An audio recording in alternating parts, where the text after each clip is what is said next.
Hello, everyone, and welcome back to the Everyday English Channel. I'm your host, Lisa. And I'm Tom.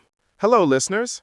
In today's episode, we're going to talk about future travel plans, how to talk about where you want to go, what you're going to do, and how to make travel arrangements in English. That's right. We'll practice useful travel phrases, learn some new vocabulary, and hear examples of real conversation. So, whether you're planning your next vacation or just dreaming about it, this episode will help you sound natural and confident in English. Sounds great. So, Tom, do you like traveling? Yes, I love traveling. I want to visit Japan next year. Oh, Japan! That's a great choice. Why Japan? Because I love Japanese culture, the food, the anime, and the cherry blossoms. I really want to see them in person. That sounds amazing. So, what are you going to do there? I'm going to visit temples, try sushi, and maybe go to Disneyland Tokyo. Nice! You used going to, which is great. Thank you. Remember, going to is used for plans you've already decided. For example, I'm going to visit Japan next year. We're going to stay in Tokyo. Right. But if I say I will visit Japan, what's the difference? Good question.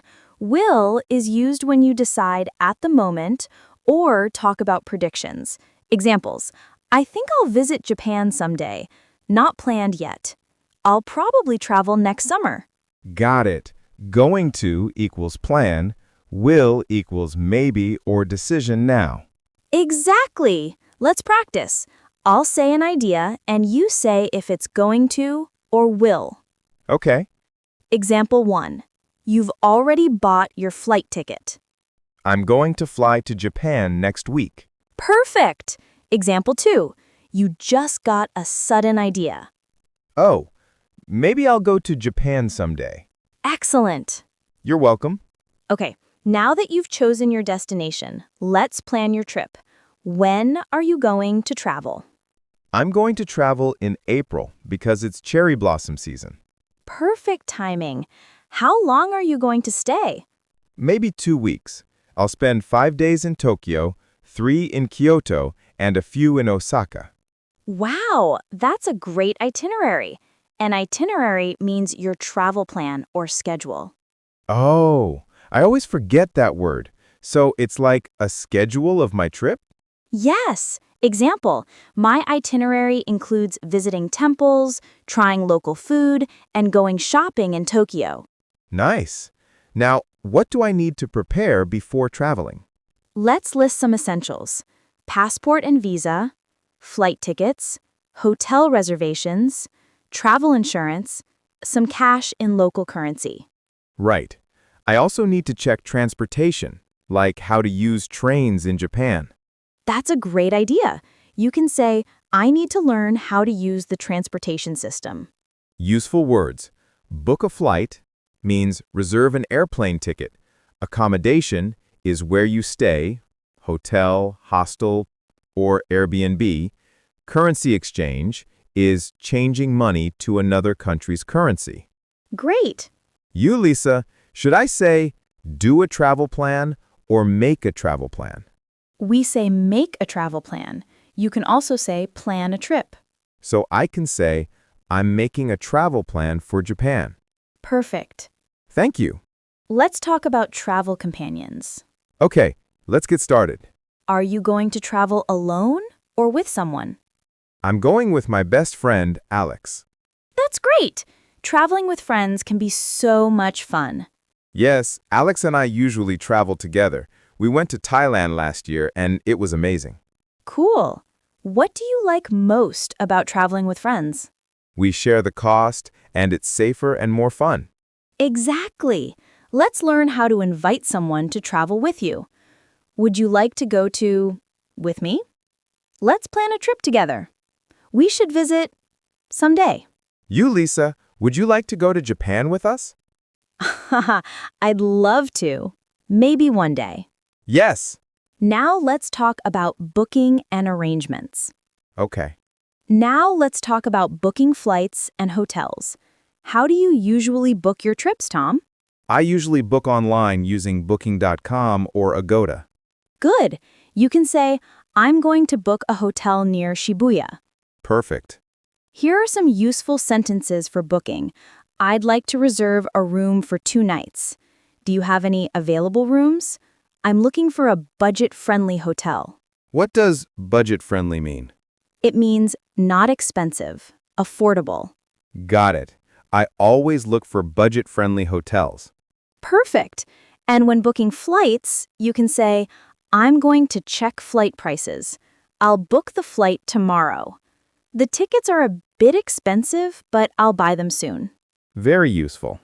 Okay, now let's talk about sightseeing and activities. Sound good. Now let's talk about activities. What are you going to do in Japan? I'm going to visit temples, try street food, take photos of cherry blossoms, and go shopping in Tokyo. That sounds like a perfect plan. Useful expressions. I want to experience local culture. I'd love to try traditional food. I plan to visit museums and parks.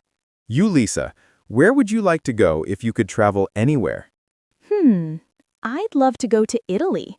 I want to see the Colosseum, Venice, and try Italian pizza. That sounds romantic. It does. Italy is full of art, history, and good food. Someday, I'll visit Italy too. Good job using will that shows a future wish or possibility. Thank you. Now let's talk about common travel problems and solutions. Let's start. Travel is exciting, but sometimes things go wrong. Let's talk about travel problems. Oh yes, like when flights are delayed. Exactly. Here are some examples. My flight was delayed. I lost my luggage. I can't find my hotel. The room is too small. Those sound stressful. Yes, but let's learn polite ways to ask for help. Excuse me, could you help me please? I think my bag is missing. Can you tell me where the nearest hotel is? Is there Wi-Fi available here? That's really useful. English helps you survive anywhere. All right, Tom, let's review what we learned today. We learned how to talk about future travel plans using going to, will, and would like to. Correct. We also practiced talking about destinations, making bookings, describing activities, and handling travel problems politely. This conversation really helped me understand how to use English in real travel situations. That's great to hear. Practice time for listeners. Try answering these questions out loud. Where would you like to travel next year? What are you going to do there? Who are you going with? How long will you stay? What are you going to pack? Exactly, good tips. These are good speaking questions. Exactly. Try to practice with a friend or record yourself. Thank you for today's lesson, Lisa. You're welcome, Tom. And thank you, listeners. Don't forget to subscribe to the Everyday English channel and share this episode with your friends if you enjoyed it. You can share it with your study partner or post it in your learning group. Practice makes progress. Beautifully said. You don't need perfect grammar. You just need honesty and a smile. Exactly. Speak from your heart and people will listen. Keep learning, keep practicing, and remember, every conversation brings you closer to fluency. It will be so much fun, so don't be shy. This is a safe place to practice and learn together. Keep learning, stay motivated, and remember, you can do it. Bye, everyone. See you next episode. Bye, everyone. See you next episode.